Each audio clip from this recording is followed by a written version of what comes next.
materaniro nta mana irimo. Hakuna kibaya kukuja katika kongamano la Mungu. Utukufu wa Mungu kuzura mu rusengero rw'Imana, ukajaa ndani ya nyumba ya Mungu. Haleluya, haleluya, haleluya, haleluya, haleluya, haleluya. Ninachotaka niwe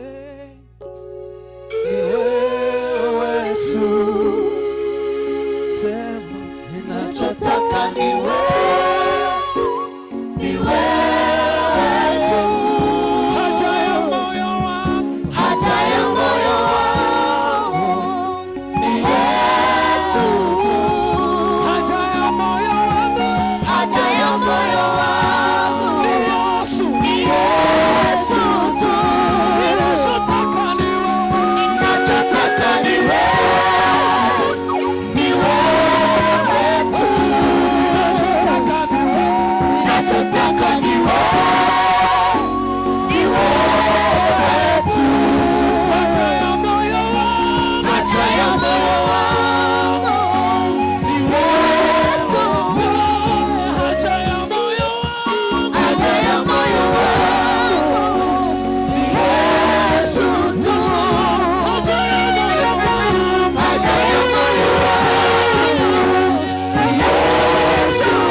acha tukufu wa Mungu ijae ndani ya kongamano zetu, katika nyumba zetu, katika mioyo yetu.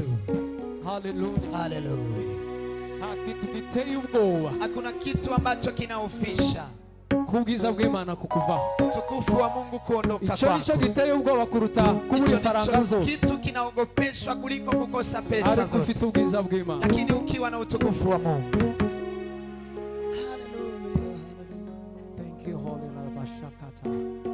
Ndashaka ngo ubwire Imana udashaka kukubona bundi busha. Nataka umwambie Mungu nahitaji kukuona upya tena. Mwene data mzene zavuze ngo tugire Mungu amesema tuwe na mabadiliko. Impinduka mu buzima bw'Ukristo. Mabadiliko katika maisha ya Ukristo.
y'Imana bwuzura mu nzu, utukufu wa Mungu ikajaa ndani ya nyumba ya Mungu.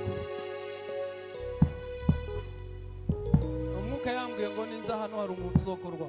Roho wa Mungu ameniambia nikifika hapa kuna yule ataguswa. Ubuzima bwiwe buhinduke, uzima wake ubadilike, ubadilishe mwelekeo. Amen. Hari umuntu wakuweho igitambaro. Kuna mtu ambaye ameondolewa kitambaa. Hari umuntu igitambaro cyavuyeho agiye kubona Imana. Kuna mtu ambaye kitambaa imetoka kwake anataka kuona. Yes. Umwaka Uzia yatanzemo. Mwaka ambao Uzia amekufa. Yesaya ngo abone Imana. Isaya akamuona Mungu. Uyu munsi urabona Imana mu izina rya Yesu. Siku ya leo utamuona Mungu katika jina la Yesu. Uyu munsi urabona Imana mu izina rya Yesu. Siku ya leo utamuona Mungu katika jina la Yesu. Imana mu izina rya Yesu. Utamuona Mungu katika jina la Yesu. Hallelujah. Hallelujah. Sakatala. Zetesheke.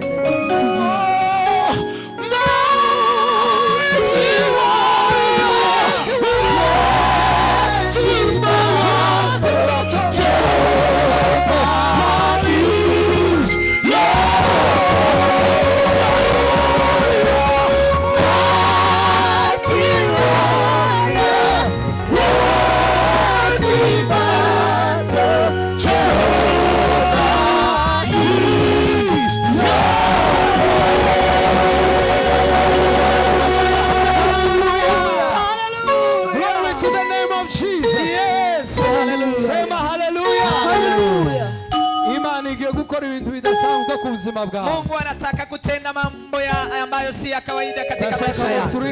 Turirimbane tuvuge utya ngo. Nataka tuimbe tukisema ameamua. Yes. Nani apinge? Baba amesema ndio. Nani akatae?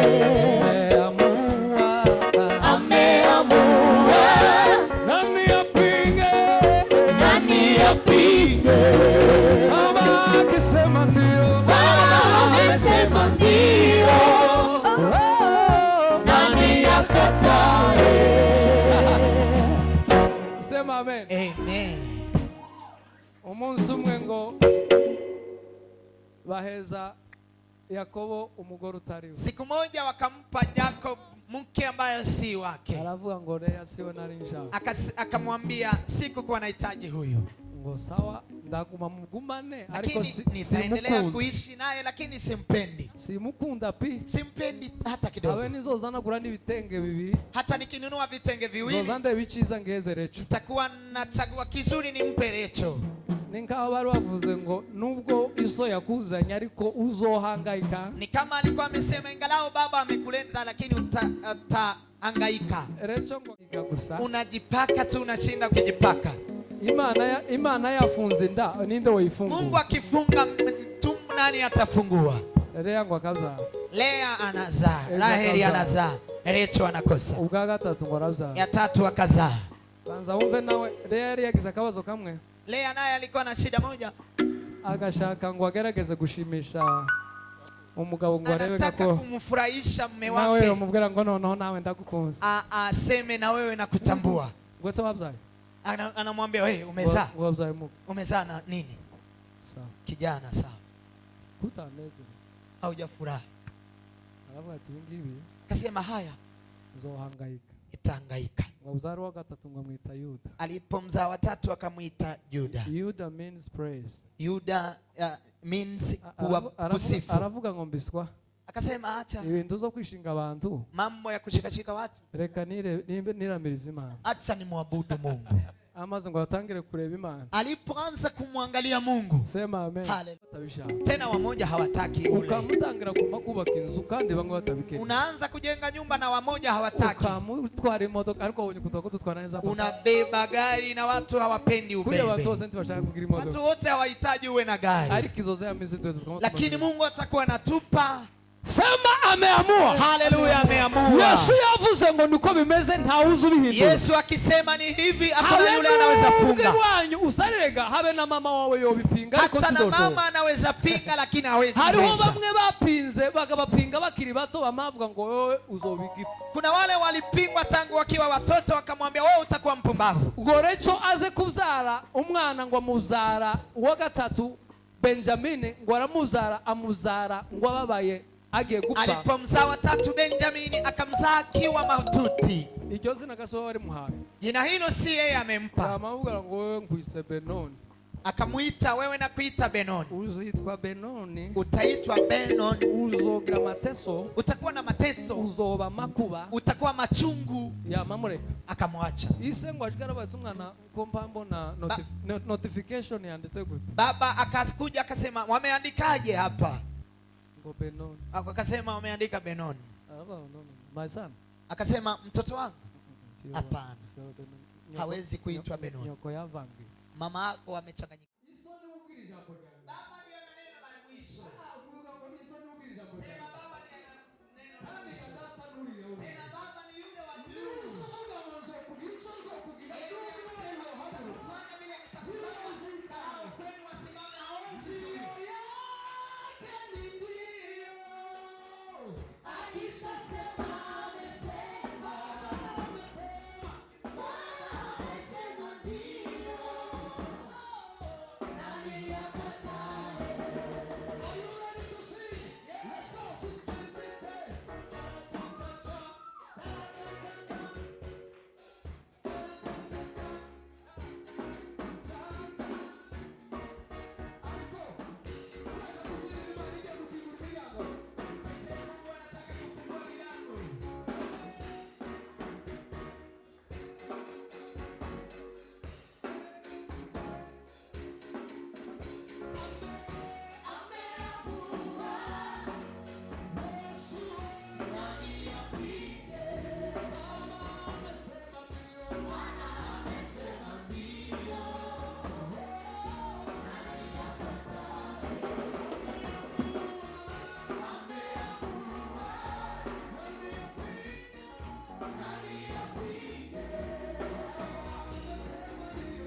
Imana igiye gukoroga ibintu.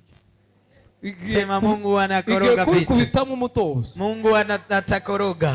Ni uzukoroga ibihe gutya. Yeye ndiye anakoroga nyakati. Ngo ni wewe mawe. Sema ni wewe. Kw'Imana ko yaratubara. Ni Mungu amekoroga. Izigira gutya. Mungu anakoroga tu. Ukuzamubwira ngo uzoguma kwa kundi wavuyiri. Je, unadhani utaendelea kuishi vile umeishi? Ugiye kubikoroga gutya wawe.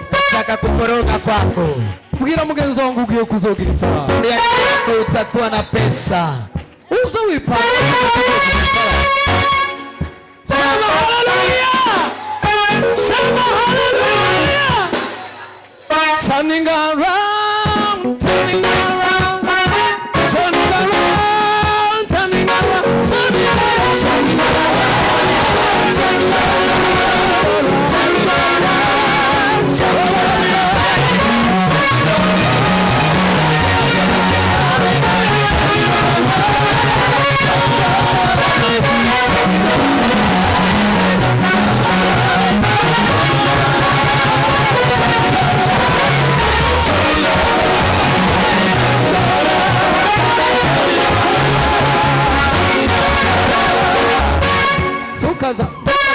Tukaza wigira nawe uzukora inzu wawe ukoresha umwete kuragira se ngo abangaba ko baragusayira bari mu zabo ko baraprofesa ko barahanuririza. Yes. Uzoza ugenda uvuge nk'ugiye kubikoroga ahandi uzaje ubikoroga. Sema amen. Koroga mahali pako. Ese mugira isoni zo kuzunguruka ukazubwira Imana ngo ubikoroge ubikoroge ubikoroge ubikoroge. Turning around, turning around, turning around.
Ese ninde utari umuyumba ubunyine? Nani sasa si? Nindukira na mugenzi wa mubwengo nanje nabaye umuyumba. Mwambie ndugu yako hata nami nimekuwa muombaji. Iyo ubwiza bw'Imana bwamanutse, tukufu wa Mungu ikishuka, abayumbe hakuna waombezi. Ndiye umuntu wenyine azayinjira imbere y'Imana. Mwenyewe anaingia kwa Mungu. Haleluya! Haleluya!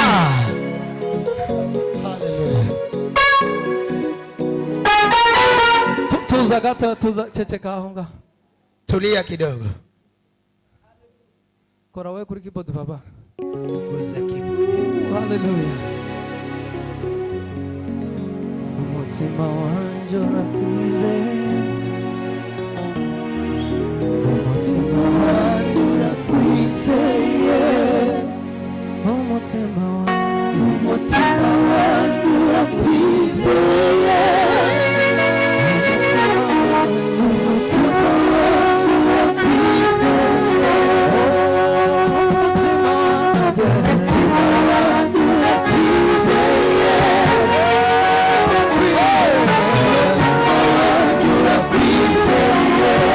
Now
gusengera.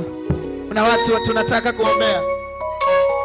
Wizera Imana kuko yego kindugisha mu buzima bwawe. Yule anayemwamini Mungu,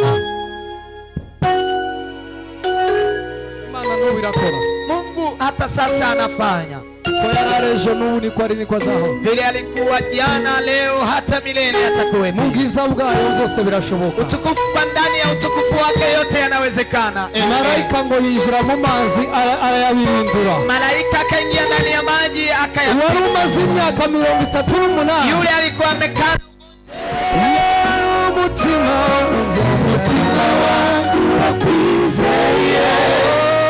Umutima wangu urakwizeye.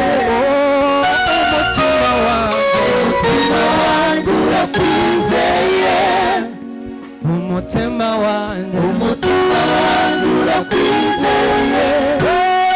Umutima wangu urakwizeye. Umutima wangu urakwizeye. Umutima wangu urakwizeye. Umutima wangu urakwizeye. Umutima wangu urakwizeye.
Hallelujah.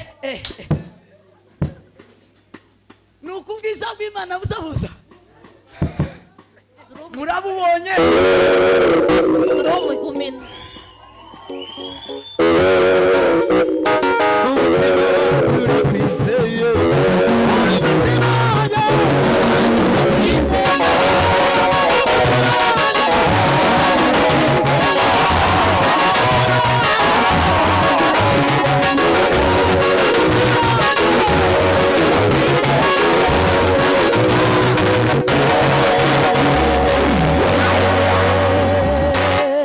hallelujah. Sema amen. Amen. Amen. urakwizeye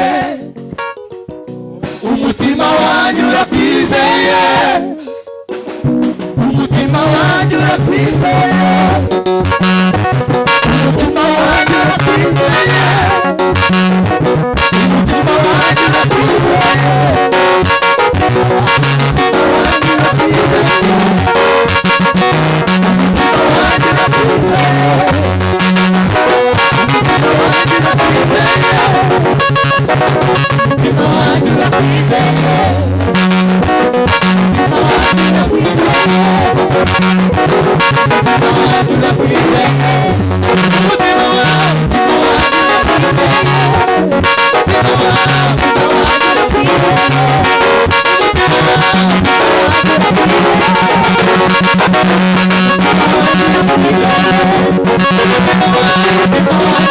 Thank you.